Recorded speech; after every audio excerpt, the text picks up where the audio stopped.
தனியார் பள்ளிகளுக்கு நிரந்தர அங்கீகாரம் வழங்குவது தொடர்பான வழக்கில் தற்பொழுது நீதிமன்றம் உத்தரவு ஒன்றினை பிறப்பித்திருக்கிறது. என்னவென்று அறிவோம். விவரங்களோடு இணைந்திருக்கிறார் செய்தியாளர் சுரேஷ்.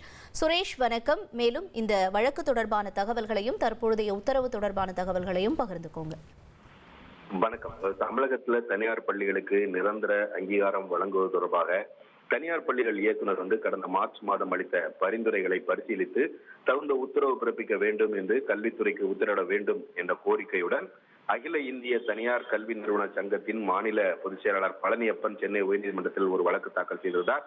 அதே போல கல்வி உரிமை சட்டத்தை முழுமையாக அமல்படுத்துவதை உறுதி செய்யக்கூடிய வகையில ஆரம்ப பள்ளிகளை நடுநிலை பள்ளியாக தரம் உயர்த்துவது தொடர்பாக தனியார் பள்ளிகள் இயக்குனர் அளித்த பரிந்துரையையும் பரிசீலிக்க உத்தரவிட வேண்டும் என்ற மற்றொரு வழக்கையும் தாக்கல் செய்திருந்தார்.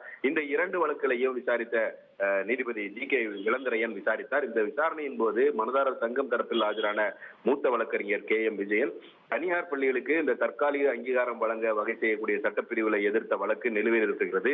அதே சமயம் இதே கோரிக்கையுடன் நாங்கள் அளித்த விண்ணப்பத்தை பரிசீலித்த தனியார் பள்ளிகள் இயக்குனர் நிரந்தர அங்கீகாரம் வழங்க பரிந்துரைத்திருக்கிறார்.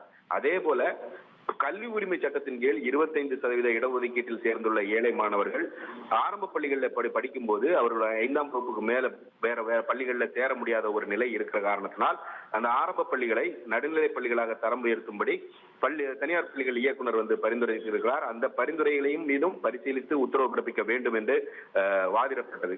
அரசு தரப்பில் ஆஜரான கூடுதல் தலைமை வழக்கறிஞர் ரவீந்திரன் மற்றும் சிறப்பு அரசு பீடர் மைத்ரேயி சந்துரு ஆகியோர் நிரந்தர அங்கீகாரம் வழங்குவது தொடர்பாகவும் பள்ளிகளை தரம் உயர்த்துவது தொடர்பாகவும் பல்வேறு நிபந்தனைகளுடன் தனியார் பள்ளிகள் இயக்குனர் பரிந்துரை அளித்திருக்கிறார்.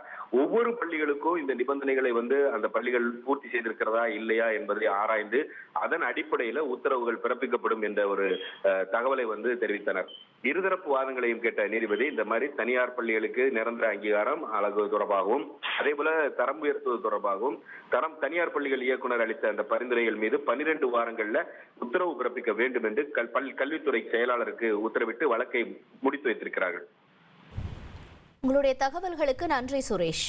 உங்கள் தந்திவன் தொலைக்காட்சியில் கருடா தினமும் காலை 6 மணிக்கு காணத் தவறாதீர்கள்.